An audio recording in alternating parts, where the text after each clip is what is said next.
Let's talk about it. So Netflix got a new TV show, Meet the Family Reunion. It's a black, I guess you can say that with air quotes, a black sitcom. I watched the first episode. This is what you see on your screen. Is the cast of the show. Very, very octoroonish, but we're gonna talk about that. At least they try to make it make sense, unlike they did in the Cosby Show. They just brought Lisa Bonet and the other chick out of nowhere.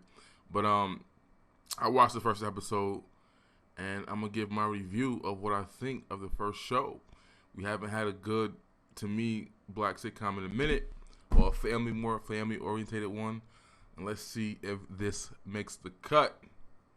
But yeah, this is a new Netflix show. I watched the interview on the Breakfast Club, which made me even go decide to watch it in the first place. But let's talk about it. Loretta Devine always somebody mama, man. She always somebody mama in these shows.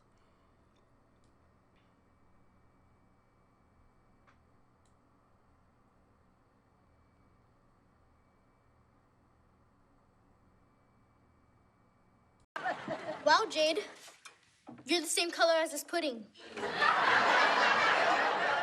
Leave your sister alone. Black people come in all shades and we're all beautiful. Jade just takes more after my mother. Yeah, but Grandma Daffy is white. Yeah, and she's still darker than you. All right, the synopsis of the show basically is the brother right there. He's 15 years in the NFL. He's an NFL player, and he's hanging up his cleats. His family lives in the West. On the West Coast, Seattle. No black people. They make fun of that instantly in the show. It kind of gives me that same vibe, even though Queen Sugar is a drama and this is a comedy. Same thing where the main character from that show is also a 75%er. No, she's biracial. The mom. And her husband was in the NBA. And he was, if you watch Queen Sugar, you know what happened. But anyways, another person coming from California back to the South, and they deal with that whole thing where the kids come from multicultural kumbaya places like California and then move back to like a deep South. Same thing is going on here. He retired from the league and he wants to be back around his family, so he moves the wives and kids to, I think it's Alabama they moving to or some shit, or some southern state, whatever. But first episode, I did like it. Funny, it had jokes. Off the bat, they got on the color issue. Off the bat. I watched the interview on Breakfast Club with, I don't know which one she is. She's the one that married the black dude, and out of the twin sisters, and they were talking about some stuff. Now, one thing I will say is that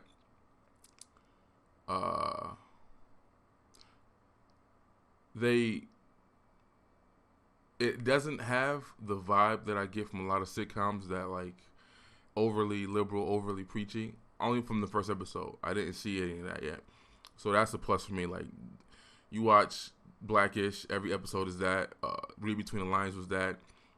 I mean, not Read Between the Lines, but Survivor's Remorse had some of that elements into it. The Carmichael Show, which was funny, but it also had that overly leftist, feminist bullshit going on in the show. Every episode was like a damn TED Talk, basically.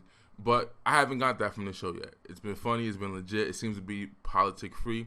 Although in the interview, Tia talked about some of the things that she was going to do in the show, like show how she doesn't, like some of the stuff is her life, and some of the stuff is the main daughter's life. I mean, the youngest daughter. She, her family, her father, she's biracial also. That's another point to get to. But she, her father was an athlete, played sports. I think her father was in the NBA, and her mother, I forgot what she did, but was some type of executive. But they do the whole one drop rule thing early on. They try to explain, because one of the jokes was that the one little brother said to his oldest sister, "You the same color as this banana pudding." And then the father comes up and says, "No, blah, blah, blah, we're black, we all come in shades." That bullshit. So at least they try to address it and get in the front. But she's not black, she's biracial. So there you have that. Now, I've said from a while now that instead of replacing biracial people, black women with biracial characters, they're going to just use biracial characters and come off that storyline. And we've seen that with Blackish, with Tracy Ellis Ross, and she's got her own spinoff show now too. You saw it was Zendaya in the last Spider-Man. You also seen it in the Carmichael show. Like that's a script line, that's a storyline. So instead of doing the dumb thing where they put a biracial woman and make her black, they are just using biracial people and having that whole separate storyline. But in this instance, the mom is biracial, and of course she can have some light-skinned, 75% looking kids that you can tell they have white people in their DNA. But the older sister, I was like, something different. Like the other kids, I can get it. They look like they could have, the genes just showing through. But the sister is too damn bright-skinned, did it. And of course, I looked her up, and she is biracial. I was saying, like, is she also a 75% where the genes are just strong? No, she's also mixed. But other than that, it's funny how they address that right away. They try to get that out the way early, and say, oh, we all come in different shades and sizes. Black people come in all different shades and colors. We're all beautiful and all that. Like, no, motherfucker. She's biracial. But nonetheless, that's what y'all doing. But other than the show looking real octoroni, at least they try to explain it. Like I said, that it's not like the Bill Cosby show where they just came out of nowhere with Lisa Bonet's older sister on the show and just like, here's some mixed ass kids in a black family with two dark skinned black parents. But other than that, I liked the first episode. Had some nice jokes. Had some funny. It did not feel like you had white people writing for black sitcoms. And I think that's one of the things that she addressed on the Breakfast Club interview, is that that's not the case. It didn't feel like that. You can tell when it's like that, and it didn't feel like that. It felt like people who were coming from, they can understand the difference between people who grew up in a predominantly white environment and then moving back home or back to the South for a predominantly black family. That vibe was there. You can tell, like, whoever wrote that knew what they were doing. The jokes were funny. This is the same situation that happened in this episode where the girl walked up to a bunch of black girls with the Powerpuffs and the pro-blackness stuff going on, and she's not from that environment. She's not from that. So, of course, she didn't know what was going on. She wasn't taught those things growing up on the West Coast. But that's a similar thing than what happened on the TV show Queen Sugar with the biracial chick's son. He's, again, same storyline kind of, where they moved from the West Coast to the South. Their situation was New Orleans, and he's dealing with all those issues. Now, on his character, he became, half pro-black, half free, even though he's not biracial. He's a 75%er because the mom is half white and half black. But I'm saying he just became on some J. Cole, got the dreads and all that stuff, and went straight up pro-black. Doesn't seem like they're going to go that with this show because the sitcom's not that deep. But that was kind of like a similar storyline where that happened on both. But, yeah, funny so far, cool jokes. Doesn't feel like it was written by white folks trying to write a black family, which a lot of these sitcoms and shows are, and it sounds horrible, and the jokes are horrible. The joke was funny. The chick was like, yo, I feel like I just got attacked by black Twitter. So they're definitely relevant in the jokes and stuff like that. Let's see what happens, though. Will it get a second season?